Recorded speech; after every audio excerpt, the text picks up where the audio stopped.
I was born in the Philippines with a big family. It's struggling. It is hard. My father was sick too.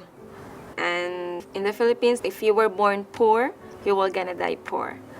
One day I got a phone call from my friend, and she asked me if I want to come to the United States and work. Well, in the Philippines, going to America is like winning a lottery ticket.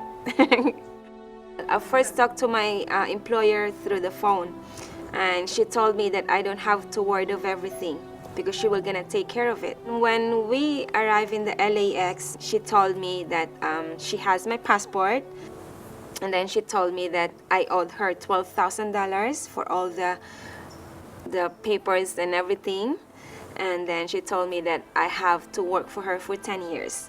So it's like she's telling me that she owns me. She was basically working 24 hours a day, 7 days a week. When I worked with Angela, like, we were scared. Like, she was scared too. I know she was brave, but she was scared too. I was working in a facility. We were taking care of elders with dementia. I work every day, start from 5 a.m. to 10 p.m. And then every 2 hours, we have to get up and we have to check our resident. I didn't get a day off for 6 months. I worked for those conditions for 2.5 years. Oh, it was so bad. It was like, feel like you have nightmare every day. Like you keep, and when you wake up, you still have a nightmare. We don't have a room. We sleep on the hallways. Like, you feel like so hopeless. She even told me that we cannot run away or we can go to somebody else, because if we did, she was gonna call the police and report to the police that we stole something from her. For us, thinking that you're gonna be in jail, that's scary. There, you're a prisoner and you're a slave. She allowed me to buy a prepaid phone with my own money so that she could contact me always. When I talked to my mom, she told me that she knows that there's something up, but I always told her, no, I'm okay.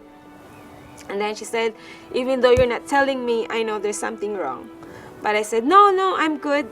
And then one day, I don't know, maybe I was so tired and, then I told her about my situation. And then she said that she was so sorry. She couldn't do anything.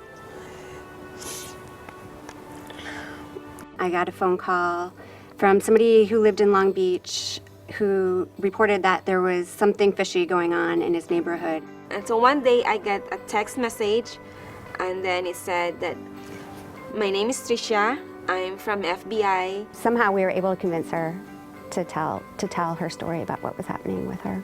They believe my story, but here in the United States, we need the proof. It was difficult to ask Angela to go back to a trafficking situation. They asked me if it's okay for me to wear a wire. She was willing to do what needed to be done to see justice served. After I escaped, I immediately went to the CAST shelter. Thankfully, Cass was there. And that first night that I slept all through the night without waking up. I stayed in the shelter for a year and 2 months. They helped me settle with everything. They helped me with my health. I go to the doctor regularly. They provide everything that I need, The CAST shelter for me is like a home. Everybody from CAST is like a family. So it's really about building a community of survivors who are changing the way that the movement is. My trafficker took away my 2.5 years, but she didn't take away my caring and compassion of taking care of other people. Right now, I'm free because of Angela and some other people too. To see Angela go from being a victim to a survivor to an advocate, and now she's just unstoppable. It's amazing. It inspires me. It's why I work here. The work that she does to try and help other victims of human trafficking, it doesn't surprise me that she's giving back to the community. That's just the kind of person that Angela is. I changed a lot because before, I feel like I don't have a voice. I feel like nothing. But now, I know I have a voice, and I know for the rest of my life, I am so grateful. What I learned from Angela is to be strong, to be brave, and to have hope.